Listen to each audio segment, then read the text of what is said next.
Yo, what's going on, man? Today is January the 19th, 2023. It's your boy Chris, and this is the Cashed It with Chris NBA betting show slash podcast, presented to you guys as always by the Basketball Forever Podcast Network. It's early on a Thursday morning, East Coast time, even earlier on the West Coast. But we always trying to, break the games down, break the slate down, at least try to find some early action. As always, I do like to get into a quick recap of yesterday, and I appreciate you guys for joining in, for tapping in with me early this morning. Hit the like button for me if you guys can as well. We did pretty good yesterday, man. We did pretty good yesterday. A couple things I left off that I probably should have ended up playing, but I didn't. And then a couple things that I played that I'm just like the Knicks, man, their first half team total. I watched the game, and from the beginning, the team just couldn't make a shot. It was really weird. I don't know if it was the third game in 4 nights with the combination of overtime, but the team just could not make a shot. You see the Washington Wizards come in looking like they had revenge on their mind from the tip. Bradley Beal being inserted back into that lineup actually didn't throw the chemistry off for the Washington Wizards at all. And the Knicks, they can't score the ball. I think they finished with like 48 points in the first half. So that was a loser. Knicks first half team total over 56.5 was a loser. Memphis did not get the job done. I was extremely confident in the Memphis look yesterday. Thought that they would roll over the Cleveland Cavaliers. But one thing that I think was an outlier, I went back and I watched that game as well. But one of the things that was an outlier in that game was just how well Cleveland was able to score the ball. Cleveland does not score 114 points typically in road games. They had a bunch of, having Rubio back, I think helped a little bit, but they got some really good shooting last night. The Cleveland Cavaliers did. That is, Karis LeVert shot 4 for 7 from three. Isaac Okoro, not a guy who typically knocked the three ball down well, shot 4 for 4 from three, and Lamar Stevens 1 for 1. So the combination of those two guys, hitting 5 for 5 from the 3-point line, and them two shooting 46% from the 3-point line in a road game, I thought was pretty outlierish. But it is what it is. Memphis was able to get the win late on the Dylan Brooks block. But shout out to Cleveland. Cleveland played well. They don't typically play that well, which is why I bet against them in that spot. Memphis typically turns up at home, and they didn't missed a bunch of shots, and didn't shoot the ball well. Actually, probably should have lost the game if I'm being honest. But they did get the win, just didn't cover. So honestly, the win doesn't even count. So that was a loser as well. And then Hornets, even with LaMelo going out last night, they were able to cash the 2.5 for us. You just bet against the Rockets, man. You bet against the Rockets. It really don't matter who they playing against for the most part, as long as they're in a good spot where it's not a third game in 4 nights, fourth and fifth, and a 6 and 9 or anything like that. You pretty much just got to bet against the Rockets every single time. This team is not trying to win games. So Houston minus the 2.5 cash. I think they won by 5. Terry Rozier picked it up late. And then Desmond Bane in that same game with the Grizzlies did cash on his over 2.5 threes. Gave that an analysis around why I like that play a lot. And then the Jazz team total was the game I was actually waiting for. And I talked about fading the Clippers on the second night of a back-to-back, a home road back-to-back at that.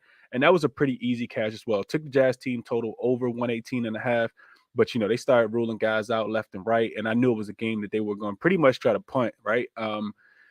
While the Clippers need wins, they also got to make sure they take care of their guys, and they were already down so many offensive players. I'm just giving you guys my analysis around why I was looking at that Jazz team total.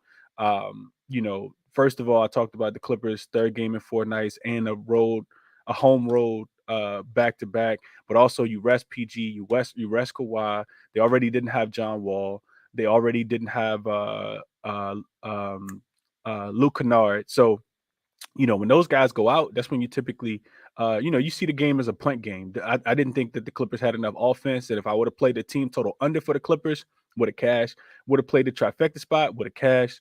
Would have played the spreads, all 3 spreads. Also, all 3 of those would have cashed as well. So, nice spot, win with the Jazz yesterday. So overall 4-2 day, I will take it and move on to today. Happy. I'll take that and keep it moving. So Today, what do we have on the card? Let's see what y'all's talking about in the chat real quick before I get going. What up, Anthony? Appreciate you being here, my brother. Great day and b-ball last night. What up, Courtney? Free bonds. Neil says shout out to John Collins to go over. Yeah, I wasn't on Collins, but I know a lot of people that was. Derek said last night was trash. I think the books got cooked for wild card weekend, so they had traps galore on the card last night. I think I'm off today and back on tomorrow. Couldn't talk you off of just taking a night off, Derek. Especially if you feel like that's the right spot for you, bro, do it. Do whatever feels best, man. Fremont said I'm already thinking Celtics first quarter. We're gonna get into that game, Fremont, for sure. What kind of injuries these guys have that never heal I've ever seen need load management so much. Yeah, I think I mean that's a totally different conversation, Derek. I've been kind of listening and reading some stuff about these players not playing 82 games, probably won't play 82 games for forever. But a lot of what I'm reading is just you know, coaches want these guys to take these days off and not be they want them as the regular season just don't matter. Like if we're being realistic, right? They just the regular season just doesn't matter. It's really coasting. Players trying to get to their numbers, and if they're not gonna get to their numbers, then they're going to sit, right? Whether they could play or not. So yeah, I'm with you there. But like I said, that's a whole different topic, Derek. We could go on and on about that. Bitsy said Killian Hayes over 21 and a half points plus assists. We're gonna definitely get there because I'm on that play. And Brian said bounce back all green today. I like it. Boston flirts first half. Boston first half full game. So let's get into the games, man. So first game up, let's go to this Bulls and Pistons game. I know a play was already given that I'm actually on already as well. Chicago Bulls going to playing in a neutral site against the Detroit Pistons today. As Betsy said, they're actually playing in France, where Killian Hayes is from. We know that the Chicago Bulls are a really up and down team. They did already beat this team earlier this season, 132 to 118. Actually they smacked Detroit up in that game. This is a homecoming game though, like Bitsy said, for Mr. Killian Hayes himself. There's a bunch of people that was listed on the injury report for this team. Early start time as well. This is a nationally televised game. It'll be on NBA TV at 3 p.m. Eastern time. You look at this. So what I'm looking at is, of course, both of these teams has rest wise. Neither one of these teams have played since the 15th, so they both had 3 days off. Game will start at a different body clock time for these two teams, but I don't really think that matters. I think they're going over there to put on a show, which is why I think the total in this one got steamed up. It's all the way up to 236 points. We know that Detroit is one of the worst teams. Technically, it's a home game for them, but Detroit's one of the worst teams in the NBA when it comes to playing defense. Actually, I think the second worst defensive team at home. So home game for Detroit typically probably gets smashed in this spot, which is why you see the spread grow as well. I think it's up to 7.5. I think it opened at 6 in favor of Chicago.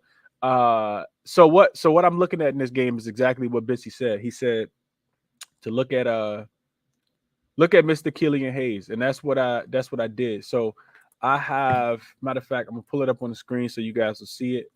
I think that there's something to taking these players. I think it's something to taking these players when they do go home and get a chance to play in front of their home fans. We saw this earlier when Rui Hachimura had a chance to go play in Tokyo it was actually a preseason game. Went off against the Golden State Warriors. Played them twice. First game absolutely went bananas against them. So here you guys will see Mr. Killian Hayes box scores for his last few games. So what I played specifically was I played his points plus assists over, I think I want to say I got it at 20 and a half last night. I did lock that in already. 20 and a half minus 122. So I'd actually play it up as well. I think Killian Hayes goes over his points prop, which is sitting at, let's see, his points are sitting at, I want to say it's 13 and a half, 14 and a half. I actually laddered his points as well. I took his points up to 20. 20 was plus 440 last night when I put that in as well. But here you guys see, like, of course, he's not hitting 20 points in any of these games recently, besides this game against the Philadelphia 76ers. But he's really, really close. 17, 18, and we're, it's a sprinkle. It's not a heavy play at all. I would only put 0.25 units on it. I would play his points at 14 and a half up to probably one full unit. And then you guys can see his assist numbers as well. So points and assists, 18 right here in this last game versus the Knicks. We know that the Knicks typically own the Detroit Pistons, and they did in this game as well. He didn't shoot the ball well, 4 for 14, only 28% field goal percentage. Didn't shoot the 3 ball well either, only 1 for 5, 20%. But let's get into some of these other games. So Pelicans, 17 and 6, that's 23 PA. Minnesota, 34 minutes, 18 and 9. That's 27 PA, easy cash. Against Philly, didn't play well in the second game, but played well in the first game, 26 and 6. San Antonio, 18 and 7. Golden State, 9 and 13. So he's clearing this, as you guys can see. I think if you go through all of these, I think he's like 5 for his last 7 in this spot. And I do expect the number to kind of get juiced up. I don't think that everybody knows about Killian Hayes' return to France. So I like that spot for Killian Hayes. Bissy's on it. I am on it as well. Killian Hayes over 20. I got it at 20 and a half, but I like the 21 and a half as well in this spot. Also, you look at the injury report for Detroit. I know that they got a lot of guys on there. Dern, I think, was listed as questionable. Bogdanovich is questionable with an illness. So they'll be looking towards him. Hamidou Diallo is listed as probable. So they'll be looking for him. He's the leader of this offense right now, with Killian Hayes being out for the rest of the season with that shin injury. So that's what I got for you guys there. Don't want to touch the spread. Don't really want to touch anything. I will say that Zach LaVine also did go off in that game. I want to say he hit 8 threes. DeRozan is listed as probable with that quad. He could return in this game, listed as probable, so he probably will play. But let's get on. Let's move on. So let's move on to the Warriors in the Celtics game. I didn't see a total for this one when I looked. Let me check again real quick. Yeah, we still don't have a total. I think we don't have a total just because we won't have official lineups. Not official lineups, but official players that's going to be in. Jaylen Brown, of course, points prop. All of his props aren't listed quite yet, just because he's upgraded to, I think, probable in this game. No, upgraded to questionable in this game. I talked about this game yesterday. If you guys were in the space yesterday, I said, go ahead and jump on Boston. Boston was a -5 yesterday when I talked about it. They're up to a 6.5. So, you guys can go back and listen to the show yesterday. I talked about looking ahead, kind of forecasting this one. It's their time to get right against this Golden State Warriors team. They went to Golden State earlier this season, of course, and laid a dud. We know that this is the finals rematch from last year. We know how good Boston is at home. We know how bad the Golden State Warriors are. So I talked about a pivot. If you guys don't want to lay the 6.5 right now, I talked about the pivot. I think the pivot in this game, if you don't want to, and this is a TNT game as well, I think the pivot is if you don't want to take Boston to win the game by 6.5, I think there's a couple different ways you can play this game. The first way is looking at the team totals, right? On Monday, MLK Day, I gave out the Golden State Warriors and the Washington Wizards over 235 points. And that was, specifically because because the Golden State Warriors, they just play lackluster defense. They don't care about defense on the road. Even if they do care, they can't. I think Steve Kerr says string together multiple possessions where they're playing really good defense. And that's one of the reasons why, they haven't been able to lock in defensively. I don't expect it to come in this game. Just looking at this game specifically, this will be the first game for the Golden State Warriors since that game on Monday. So they should be rested. They'll have full squad in this one, I'm pretty sure of. And Boston, they played on Monday as well. So, 2 days off for them, coming off a 3-game road trip, first game back home. And then they go to Toronto on Saturday. So I like the spot for Boston in this one. I like the spot for Boston in this one a lot. I think that this game probably goes over because I do think that Golden State will be able to score the ball. But I do think that Boston win this game. I think they win this game probably by double digits if if I'm being really honest. Golden State is 4-0 ATS in the last 4 meetings.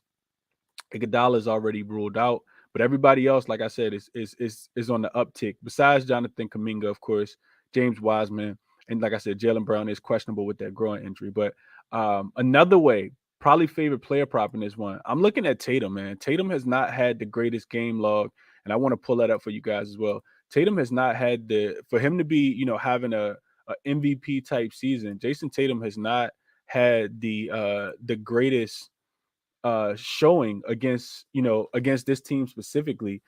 I'm not 100% sure why, but here's Tatum's game log. Um, that's his regular game log. And before I go there, because this is one of the plays I want to talk about. I'm looking at his threes, right? I gave out his threes the other day against the Charlotte Hornets in the first game. They were at 3.5. He hit 4, shot 14. And then he followed that up with 7 in the 51-point game on Monday against the Charlotte Hornets as well. But I'm looking at his threes. And I always talk about volume. You guys see the volume here: 12, 14, 10, 8, 11, 8, 7, 11, 16, right? Besides this game where he had 4 against Denver. Dude is actually, getting the ball up. One thing that Golden State does not do well is defend the 3-point line, specifically on the road. So we can go in and look at that as well. I'll let you guys see the process of how I find that out. So teams, let's see, opponent, let's see.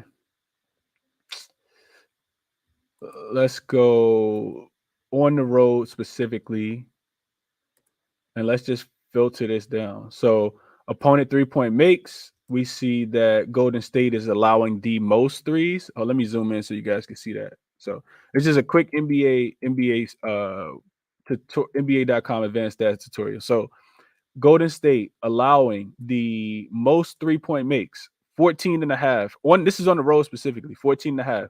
Teams are shooting 35 threes and shooting 40.9% from 3. That's right. Golden State has the second worst 3-point defense on the road specifically. What does Boston do at home? Boston shoot the 3-point ball well. So I would look towards Tatum, who is going to get a lot of volume, which we already kind of talked about, right? We see Tatum's volume right here. He's going to shoot him.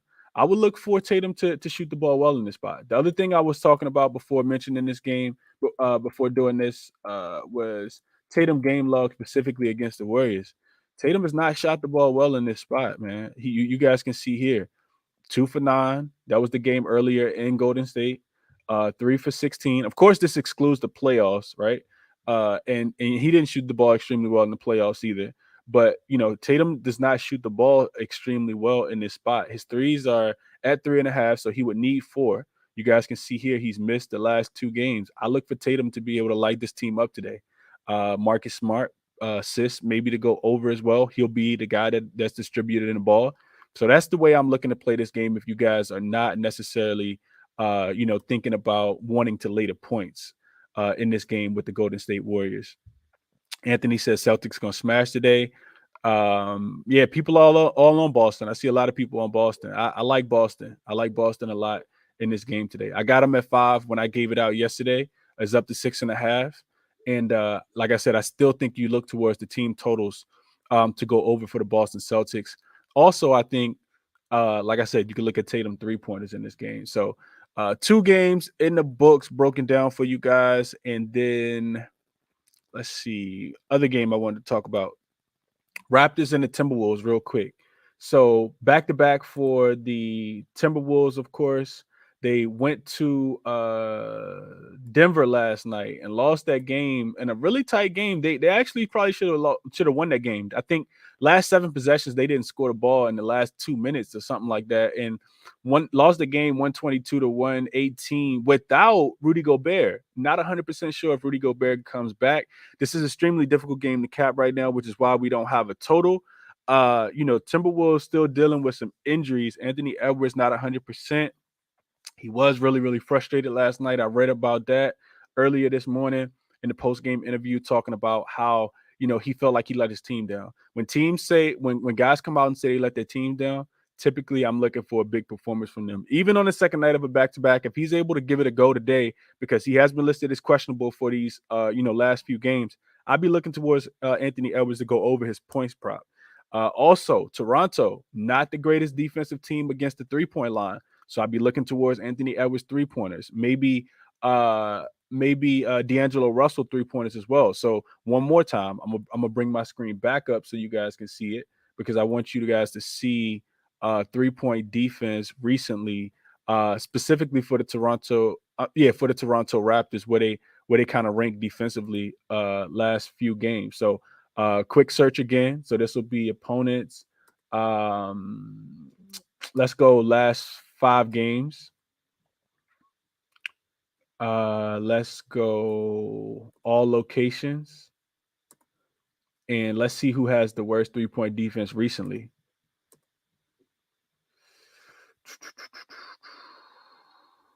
Toronto allowing 13.4 makes. They rank bottom 10. You guys can see they're ranked 21st. Well, you guys can see now. Ranked 21st, allowing 13.4 3-point makes, and also allowing teams to shoot a whopping 40.6%. So pretty much 41%. Third worst in the league. Timberwolves also on this list. So maybe you look at Fred VanVleet to go over his 3-point prop, or Gary Trent Jr.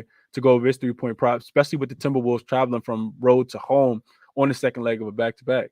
But I would be looking towards Anthony Edwards, man. I like when guys call themselves out and say that they played, pretty poorly in their last game. So that's the way I would look to play point prop in this game. I do think we gotta wait to see who's actually in. Rudy Gobert is going to impact this game if he doesn't give it a go today. So, we got some things to kind of look out for as well. And then let's see. So Rudy Gobert was a growing yesterday. Not 100% sure if he's going to play. Austin Rivers are also listed as questionable. And then Toronto should have full squad today. That spread did move. I think it opened at 2.5. It's up 3.5. So some money clearly coming in on Toronto in this spot. Not a game I've wagered any money in. And then I got some more capping to do in this game. But the 76ers and the Blazers.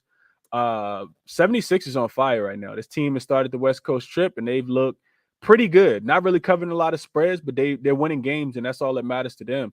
Now you gotta, if you want to take the 76ers, you gotta hope, or if you take them on the spread, you're taking them to win the game by 3 points. So Portland, 3-point home dogs in this spot. They function well as a home dog, but not recently. They didn't have the greatest game. Felt like a lot of calls went against them in their last game in Denver 2 nights ago. Lost that game 122-113, but before that, they had beat up on the Dallas Mavericks 2 times in a game where the first one, I talked about this the other day, Luka and the boys was coming off a double overtime game, so only right that they got that losing taste out of their mouth, because they had lost 5 games in a row before beating Dallas on Friday. And then, of course, the second game was without Luka, and they scored 140 points in that game. For me, I think Nurkic is barbecue chicken. I will be looking for James Harden to have a bounce back game. He did not play well in that game, and Portland don't really have anyone that can stop guards. I think James Harden bounces back. I know he was not solid at all in that game against the Clippers the other day. A lot of people was on his points, rebounds, and assists. His rebounds and assists is actually what I talked about as well. Didn't play it. Thank God I didn't. But these two teams haven't played each other since November the 20th, 2021, and that was extremely different rosters. Philly lost that game 111-118, but Joel Embiid wasn't available. They started Andre Drummond, and Portland had CJ McCollum still, so not a lot of you can really go back there. But like I said, Philly's been balling, man. They've won every game on this West Coast trip so far.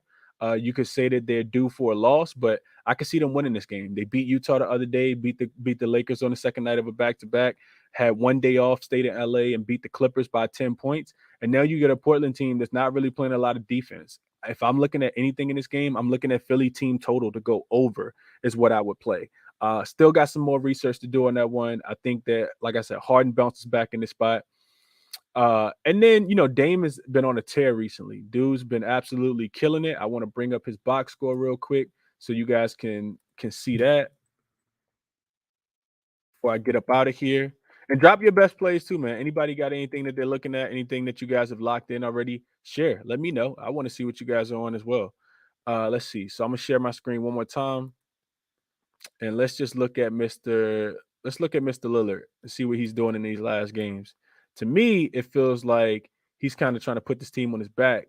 I saw Dame being patient, or at least it felt like he was being patient to me with the offense and trying to let everybody else get theirs. You can see recently 44 points against Denver, 40, 36, 50, 31, 34. So dudes really turned it up offensively. You see the shot attempts right here: 20, 17, 20, 28, 25, 23, 24. So I know Dame's points up to 31 and a half. I think Anthony Simons could be in play in this game as well. The problem with taking Anthony Simons is he's a volume 3-point shooter. Philly's actually one of the better 3-point defenses in the league as far as giving up as far as allowing threes. They let you drive to the paint, try to score over Joel Embiid. They typically run you off the 3-point line. So I'll probably be looking towards Dame to, kind of keep it going tonight. But I think it's also worth mentioning that Nah. That's what I would do. I like Harden. I like Lillard in this spot tonight. I think Dame could kind of keep it going tonight. Oh, I know what I was gonna mention. Harden. I've been talking about this recently. Harden is food on the defensive end. So I do think you see a lot of switches where Damian Lillard has the ball in his hand and he's drawing the whoever Harden is guarding, he has that man come up and set the pick. So he can get James Harden guarding him on the defensive end. I like Lillard to go over his points tonight. Didn't play that, but as I kind of talk it out in my head, as I look over his box scores, Portland probably feeling like they need a win. I think Dame goes crazy in this one tonight. I like his points prop over 30 and a half. I think is what it's currently sitting at. So that's what I got for you guys, man. A lot of information shared, 26 minutes in the books, covered 4 games. I think it's one more game that I didn't quite touch, but leave a like for me if you guys can. To check out the podcast as well. Monday, Wednesday, Friday. I'm on all podcast streaming platforms. Check me out there. Appreciate you guys for listening and tapping in with me today. Finish the show as I always do. None of this is financial consultation. It's all theory and logic and query and trends, stat muse and SDQL. So bet with your head, not over it, man. Best of luck to you guys today. Until we meet again, 5:15 Eastern time, Crispy Cap and NBA show. Talk to you guys later.